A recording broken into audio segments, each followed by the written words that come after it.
Godātie kolēģi, es gribētu pievienoties un atbalstīt abu iepriekš debatējušo deputātu viedokli un nedaudz varbūt minēt vēl dažus skaitļus, kas tomēr svarīgi ir varbūt zināt un paturēt prātā, pirms jūs izšķiraties par savu balsojumu. Un varbūt es vairāk pakavēšos pie priekšlikuma pirmās daļas, kas attiecās uz dabas gāzi.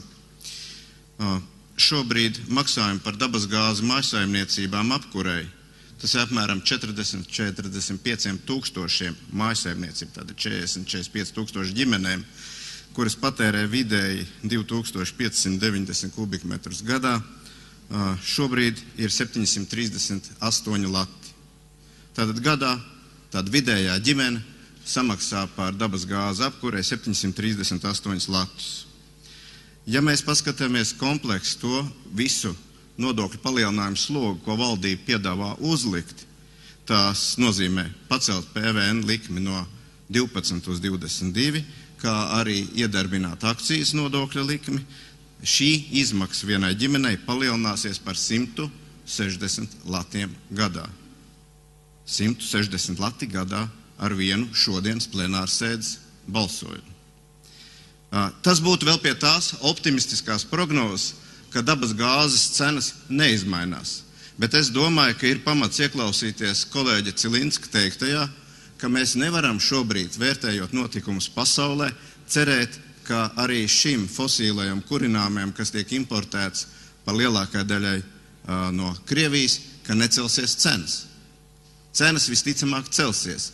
Un ja mēs paskatāmies šobrīd jau biržās ejošo līkni uz augšu, es gribētu izteikt prognozi, un tāda šobrīd ir arī aptuveni prognoze, kurai pievienojas enerģētikas jomas speciālisti, ka šīs izmaksas vienai ģimenei apkurei palielināsies no 738 latiem apmēram uz 908 latiem.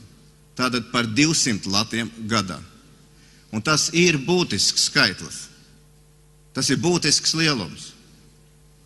Mēs vēlāk, debatējot citu likumu sakarā, droši vien atgriezīsimies vēlreiz pie šī jautājuma. Mums ir arī priekšlikumi, kā amortizēt, ja jūs neesat gatavi, kā amortizēt šo straujo pieaugumu, ja jūs neesat gatavi vispār uz kādu laiku šo, ja tā var teikt, pacēlumu iesaldēt. Būtisks tāpat ir arguments, ko minēja kolēģi, par ietekmi uz inflāciju. Var jau būt, ka domājot par eiro ieviešanu 2014. gadā, var vadīties no tādas ļoti vēlnišķīgas spekulācijas, kādu es saskatīju vienu savu kolēģi debatē budžeta komisijā, ka mums vajadzētu tagad izdarīt, lai inflācija šogad, nākošgad ir maksimāli liela, jo tad jau 13. 14. gads, tur vairs nebūs inflācija, kur vietu sameklēt. Un skatoties periodu pret periodu, mēs varēsim iekļauties ļoti, varbūt, saprātīgā inflācijas likmē. Bet, ziniet, tā ir spēlēšanās ar uguni. Un vispirmām kārtām tā ir spēlēšanās ar cilvēku naudas maciņiem. Un tā ir spēlēšanās ar mūsu Latvijas valsts uzņēmēju konkurētspēju, tā ir spēlēšanās ar mūsu uzņēmēju eksportspēju.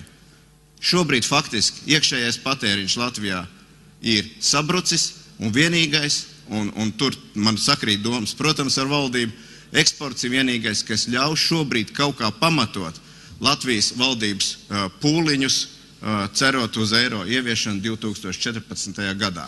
Bet ja to mēs redzam uzstādītu kā pašmērķi un mēģinot sabalansēt budžetu, cilvēks vispār nav šo saskaitāmo vai apskatāmo apstākļu kopumā, tad tas ir nožēlojami. Es aicinu atbalstīt šo priekšlikumu. Paldies!